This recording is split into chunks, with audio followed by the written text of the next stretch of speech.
150 million records sold, 7 Grammys, an Oscar, over 600 songs released in his lifetime, and around 8,000 more sitting in a vault in Minnesota. Prince wrote, produced, and performed pretty much everything himself. And at just 19 years old, he walked into Warner Brothers and demanded full creative control over his career. Something that most artists don't even get 20 years in the business. So in this video, I had to set the purple ambiance because we're gonna find out just how good Prince really was, what he was great at, what he wasn't, and how a kid from Minnesota became one of the most influential artists in history.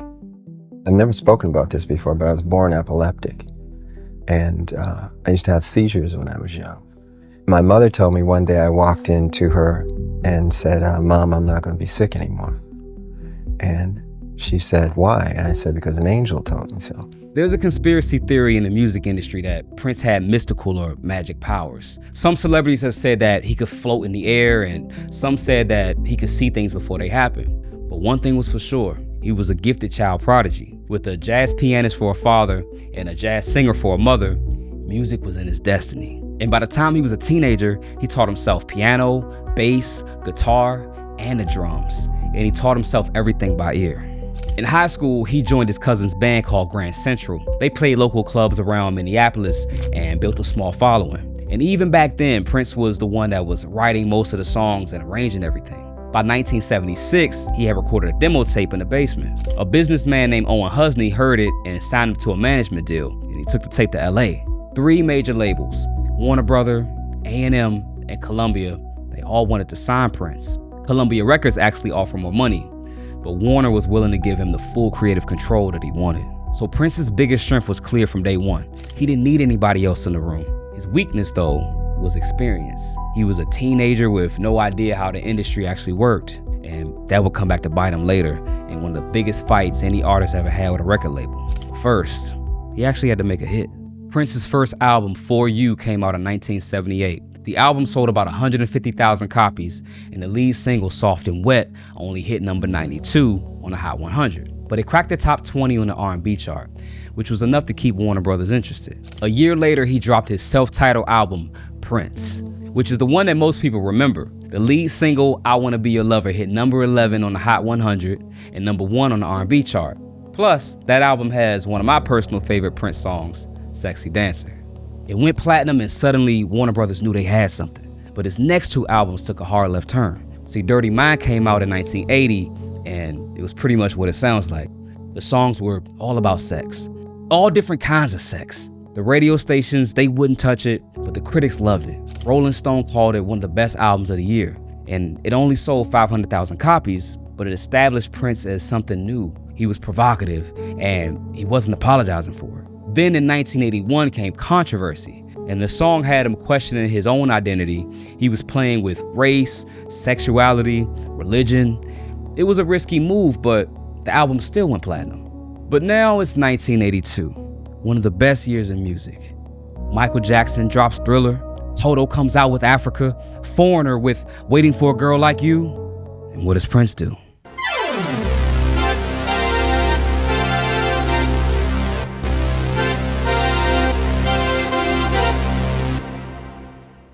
Prince releases 1999, the album where everything clicked for him. The title track hit number 12 on the Hot 100, Little Red Corvette hit number 6, and Delirious hit number 8. The album went quadruple platinum. But the most important thing 1999 did for him was it got him on MTV. See, before 99, MTV had barely played any black artists. MJ had just broken through with Billie Jean, and Prince came right behind him with Little Red Corvette, one of the first videos by a black artist to get heavy rotation on the platform. So his biggest strength during this era was the fact that he refused to follow trends. Disco was dying, and pop was moving towards a cleaner sound, but Prince was out here mixing funk, rock, new wave, R&B, something that people hadn't really heard before, the Minneapolis sound, which actually became its own genre in itself. His weakness, though, was the fact that his image was pushing him away from radio. The leather and the lingerie and all the sexual lyrics, it was holding him back from crossing over fully. But that was about to change. By 1983, Prince wasn't just trying to make another album. He wanted to have a bigger cultural impact than that. Michael Jackson's Thriller video was about to drop in December, but at the same time, Prince was working on an actual feature film, starring himself in the lead role. Warner Brothers thought he was out of his mind. He had never acted before and he had no screenplay, but Prince had already started writing songs for it.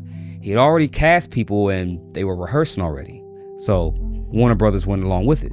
Purple Rain did over $70 million at the box office on just a $7 million budget, and it won Prince an Oscar for the best original song score. The success of the Purple Rain movie, it paved the way for future artists to be trusted with a feature film. If you think about Ice Cube with Friday or Rob Zombie with his horror movies. Now, the movie was cool. It became a cult classic, but Purple Rain, the album, has become one of the best albums of all time. It sold 25 million copies worldwide, spent 6 months at #1 on the Billboard 200, and produced 2 #1 singles, When Doves Cry and Let's Go Crazy. Plus, you had Purple Rain, the song, which hit #2. And the tour was just as big, which grossed over $30 million. So by the end of 1984, Prince was reaching icon status. He was in the same conversation as people like Michael Jackson, Madonna, and Bruce Springsteen. But he was the only one that was doing it without a team of producers and songwriters behind him. But something weird started happening. You got 2 black child prodigies, right? One can dance his ass off, and the other can play every instrument. So the media tried to paint them as rivals. But Prince and Michael, they served 2 different audiences. Prince was the edgy rock star, and Michael was universal pop. But in 1985, Michael was ready to be edgy himself. So Prince got a call from Quincy Jones. The first line of that song is "Your butt is mine." Now I said, who gonna sing that to who? Cause you sure ain't singing it to me. And I sure ain't singing it to you. So right there we got a problem. Now, the only drawback to this era was that the success of Purple Rain was so big that it kind of put Prince in a box. He spent the rest of his career being compared to it, which is probably why what he did next surprised everybody. Most artists after a 25 million selling album would try to make something similar. Purple Rain 2. Prince did the opposite. He dropped the biggest hit song from his set list and started making albums that had almost nothing in common with it. His next album came out in 1985 called Around the World in a Day. And it was a psychedelic pop record with sitars, flutes, and spiritual lyrics. And it still went double platinum and produced 2 top 10 hits, Raspberry Beret and Pop Life. But it sold way less than Purple Rain. Then a year later, he did it again with Parade. Now, this one was a soundtrack to his second movie, Under the Cherry Moon, which unfortunately flopped and got multiple Razzie Awards. But the album produced Kiss, which became Prince's 3rd #1 single on the Hot 100. So Prince started to build up this pattern of releasing all of these albums that weren't doing as good as Purple Rain. So Warner Brothers was starting to get nervous. Here comes 1987 with Sign of the Times. And this is actually the one that most fans would tell you is his masterpiece. It was a double album with 16 songs, and the genres were all over the place in a good way. You had rock, funk, gospel, and the album went platinum, but only in the US, which for Prince was still a disappointment. But Rolling Stone named it the best album of 1987, and decades later, critics still rank it in the top 100 albums of all time. So between 1985 and 1989, the resume was still incredible because he released 6 studio albums and they all went platinum or better. And he had multiple artists under his umbrella that he was doing music for. People like Sheila E., The Time, Vanity 6, and his protege Apollonia. I really liked your song too. Prince got to a point where he basically had this whole music universe that all revolved around him. His weakness during this era, though, was he was putting out too much music.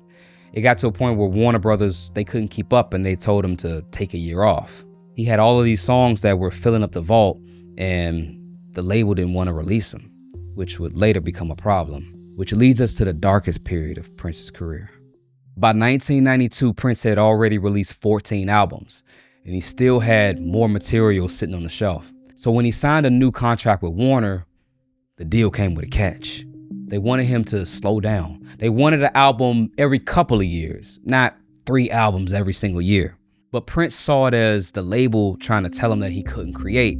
And if we're being honest, Prince had developed a bit of a God complex, and he wouldn't be held down. So on his 35th birthday, Prince announced that he was changing his name. He would no longer go by Prince. From now on, he'd be known as the Symbol. The media called him the artist formerly known as Prince, and he started showing up in public with the word slave written on his cheek. Now, this is the part of Prince's career that a lot of people misunderstood at the time. It looked crazy, but what Prince was actually fighting for is something the entire industry is still fighting for today. Who owns the music that an artist makes? See, when an artist signs to a major label, the label usually owns the master recordings and the brand associated with those recordings. The artist writes the songs, they record them, they perform them, but the label owns the physical tapes and the files. If the artist wants to release those songs later, they have to get the label's permission. If the label wants to sit on the songs forever, they can. By 1996, Prince fulfilled his contract and walked away from Warner. He released a 3-hour album called Emancipation on his own label, and it went platinum. It was impressive because it was mostly sold through a mail order hotline and had almost no promotion. But this is where the commercial decline started. See, without major label marketing, Prince was on his own. He had to do the distribution, the promotion, the touring, and as good as Prince was at making music, running a label is a whole different animal. In '98, he released Crystal Ball, another album only available by mail order, but this time, the website kept crashing. People who paid for the album waited months to get it, and some fans never got it at all. It was pretty much a disaster. He realized going completely independent wasn't working, so for the next album, Rave Unto the Joy Fantastic, he signed with Arista. But there was a problem, because now, mainstream excitement isn't the same that it used to be for a new Prince album. By the early 2000s, things were pretty quiet for Prince. He was still touring and still releasing music, but commercially, he was starting to fall off the map. But in 2004, he got a second win, and he released Musicology. It was his first real mainstream album in years. Debuted at number 3 on Billboard 200, and then he went on the Musicology tour, which was the highest grossing tour of 2004. In the same year, he got inducted into the Rock and Roll Hall of Fame. Prince was finally getting the flowers he deserved.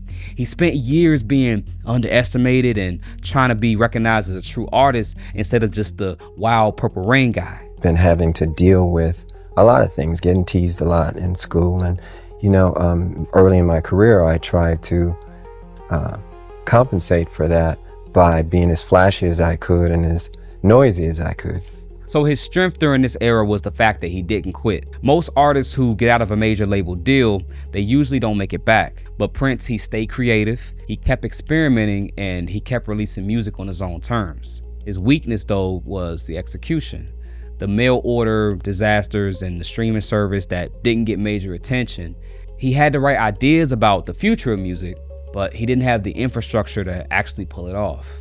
But with the fact that he was so resourceful, and now you got the technology age coming with the 2010s, his best days were ahead of him.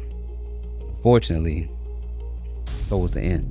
In 2007, Prince put on one of the best performances of his lifetime, the Super Bowl halftime show, which some people consider the greatest Super Bowl halftime performance of all time. And if you didn't believe the Prince having superpowers theory before, this is the show that might convince you.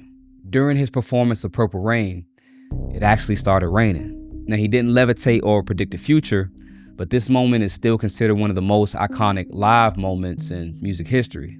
And just like the rain, it seemed like everything was happening at the perfect time for Prince. He made peace with Warner Brothers. He signed a deal to get his masters back. He was still producing new hit records, and he was enjoying himself putting on small, intimate concerts. But in 2016, at one of those concerts in Minneapolis, he said something disturbing. He seemed great. He seemed totally fine, energetic. It just strikes me that what you're describing does not sound like a man on death's door.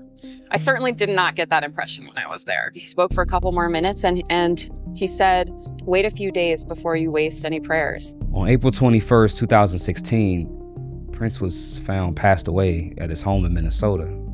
Now, originally, people thought it was related to his flu-like symptoms that he was having weeks before, but it turned out that he was taking painkillers that were laced with fentanyl. Now, whether it was accidental or something darker is still a mystery, but what happened after his death became its own disaster.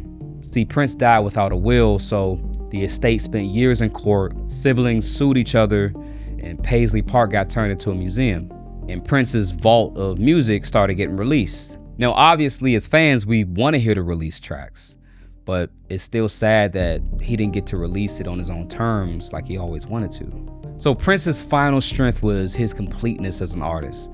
By the end of his life, he had done it all. The movies, the Super Bowl, guitar solos, the reinventions. There's not a category in pop music that Prince didn't dominate at some point. His main weakness, looking back, if you want to call it that, is the fact that he couldn't slow down and he couldn't retire, and he had this insane work ethic that kept him going until the day he died. Sometimes your weakness and your strength is the same quality, and I don't think he would have wanted it any other way. So overall, Prince has one of the most complete catalogs in music, and the fact that he has hits across multiple genres, and the fact that he's known as one of the greatest live performers of all time. And he changed how every artist after him thought about owning their own work. Prince was never going to be the straight and narrow, clean pop artist, but he didn't want to be. He wanted to be different. And above that, he wanted to be the best. Thank you guys so much for watching. I was really excited to make this video because Prince was one of my biggest influences when I started writing my own music. If you haven't seen it yet, I did a video just like this one about Michael Jackson, who's one of my other biggest influences. And you can catch that video right here on the screen. I think it ties in really well with this one. So I'll catch you over there. Until next time, peace.